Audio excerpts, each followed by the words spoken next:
is, I think that sometimes in my time of past transgressions, you know, um, I may have been looked at, or my actions may have said that I was somewhat of a womanizer. Okay, um, and I understand. So when she told me, "I don't want your sons to be like you," I really would have appreciated had she put it more in the context of that, because that actually was a conversation that you have privately. You know what I'm saying? Because it's almost like if we was, let's say you talking to your wife, and your wife was a hoe once upon a time, but she changed, and you respect her for that, and you love her, but she was a hoe once upon a time, and she got kids, and you come out in front of the world and say, "Well, I pray your daughters don't be a hoe like you was at their age when you was the age when you was hoeing." That's not a conversation you say in front of the world. That's not, that's a conversation you have, "Well, baby, I really appreciate you finding yourself, finding your purpose, being purpose driven, changing your life, and being a better person." You say that to them. You don't say, "Well, I hope your daughters don't be a hoe like you was. I pray they don't be like you." And you say that in front of the world, because then it sounds like there's some resentment there. It sounds like you resent the fact that you married to a once upon a time hoe. So that's how it came off when we had that moment. And I had to remain tactful because I understand my wife as a friend, as a confidant, as a significant other, as a husband. I understood that. So that's why I was able to keep a grasp on my temperament. I was able to keep a hold on my tone in delivering what I had to say, no matter if it hurt or it would kind of spike her a little bit. I had to keep that under control. You know what I'm saying?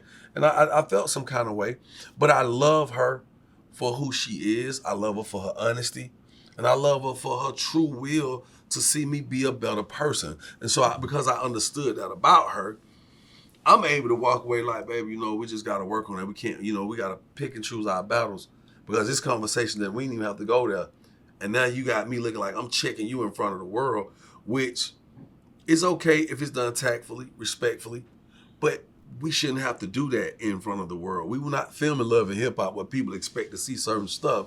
We're having a regular interview, and it just went left for a moment. Yeah, You that's know? real. That's maturity, though. Yeah. I think I've heard or read some things where you're very open. Yeah. Right. In public, and I know this is your second marriage. Yeah. What is different in this marriage versus, say, your first one at this point? There's a checklist there. First marriage, there was no checklist, meaning there was no credit report. You couldn't pull my credit in the first marriage to say how well I did in my previous marriage, because there had not been a previous marriage. You kind of get what I'm saying? Mm-hmm. So coming into this second marriage, there is a credit report. There are questions when we were vetting each other, and there was a lot of questions pertaining to my marriage. What happened? How did y'all fall out of love? Why did y'all go y'all separate ways? Because here's a very interesting thing. My ex-wife and I could probably tell you how many times we argued in our marriage. And sometimes when I think about that, my level of maturity makes me sit back and recollect. And I start asking myself, was it that bad?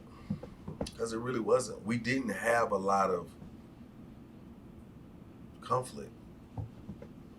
I just think over time we grew apart. Just like, all right, It happened. I want something else. You might want something else. That's what happened. So the difference now is I know what it feels like to be divorced, to go through that process.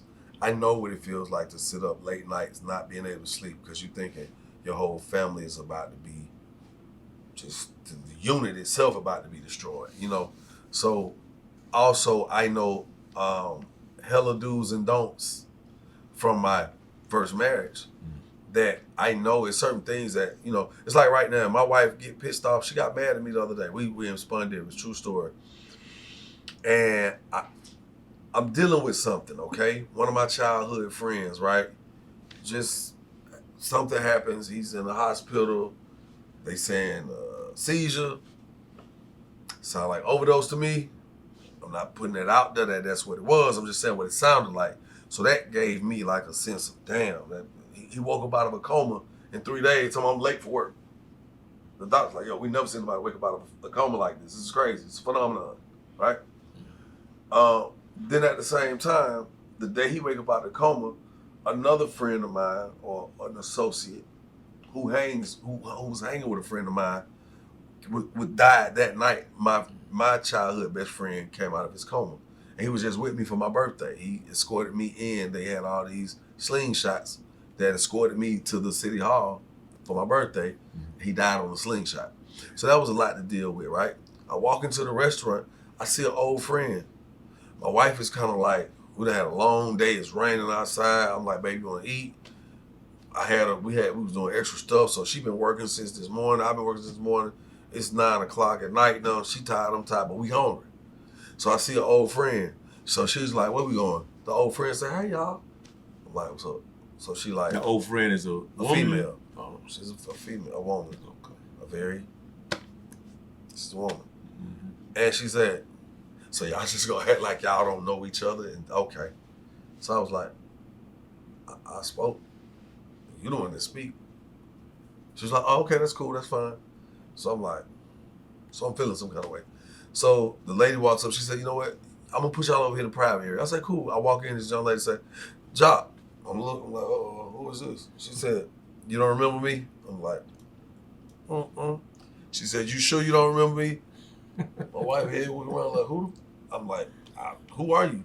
She said, Larry, Mary, Chris, Kim.